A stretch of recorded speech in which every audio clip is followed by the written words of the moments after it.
দেখো মটন কষা আমার রেডি হয়ে গেছে। দেখো একদম নরম হয়ে গেছে, দেখলেই বুঝতে পারবে। কালারটা দেখো কত সুন্দর।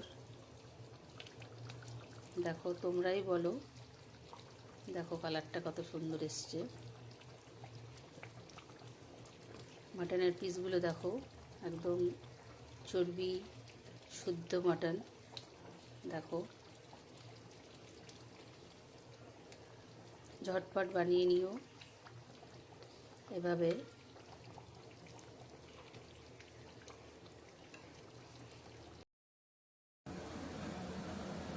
হ্যালো বন্ধুরা, আজকে আমি মটন কষা রান্না করব। তার জন্য আমি এখানে নিয়ে নিয়েছি মটন। দেখো এখানে মটন আছে, এই যে দেখো মটন নিয়েছি। আর এই মটনের জন্য কি কি উপকরণ লাগবে দেখাচ্ছি। এখানে নিয়ে নিয়েছি আদা, রসুন আর একটা পেঁয়াজ টুকরো করে নিয়েছি, একবারে পেস্ট করে দেব তার জন্য। আর নিয়ে নিয়েছি আলু। মটনে আলু ছাড়া একদমই ভালো লাগে, আলুটা ভালো লাগে মটনে। নিয়ে নিয়েছি আলু আর নিয়ে পেঁয়াজ কুচি। পেঁয়াজটাকে আমি এরকম কুচি নিয়েছি। আর এবার আমি আলুগুলোকে ভেজে নেব। আলুগুলোকে আমি ভেজে নেব।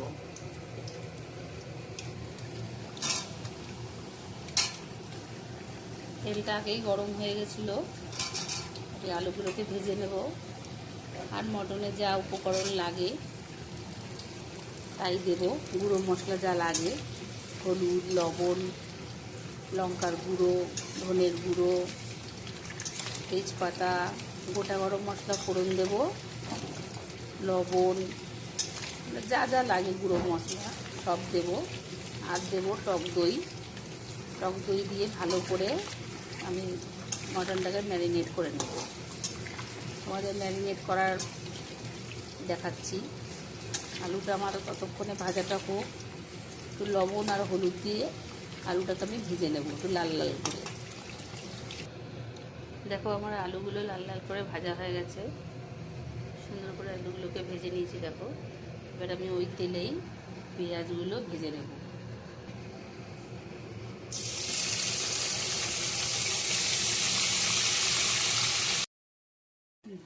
মটনটা আমি সব গুঁড়ো মশলা দিয়ে, নুন, হলুদ, লঙ্কার গুঁড়ো, গোলমরিচ গুঁড়ো, মিট মশলা, হলুদ, লবণ, সর্ষের তেল দেব, সব দিয়ে আমি মাটনটাকে ম্যারিনেট করে নেব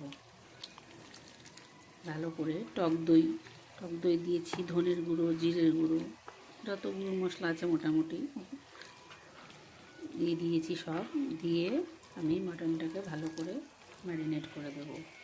দেখো মাটনটাকে ম্যারিনেট করে নিয়েছি। এখনও সর্ষের তেলটা দিইনি। সর্ষের তেলটা দিয়ে মেখে আমি কিছুক্ষণ রেখে দেব। দেখো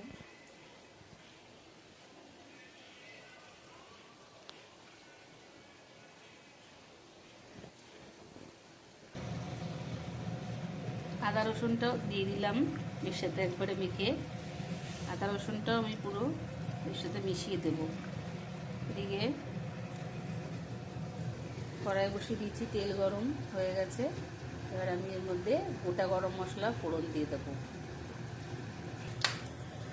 গোটা গরম মশলা ফোড়ন দিয়ে দিয়েছি, জিরে, শুকনো লঙ্কা আর গোটা গরম মশলা, লবঙ্গ, তার মধ্যে দারচিনি সবগুলো দিয়েছি। এই ফোড়নটা একটু ভাজা ভাজা হলে আমি ওই ম্যারিনেট করা মটনটা এর মধ্যে দিয়ে দেবো।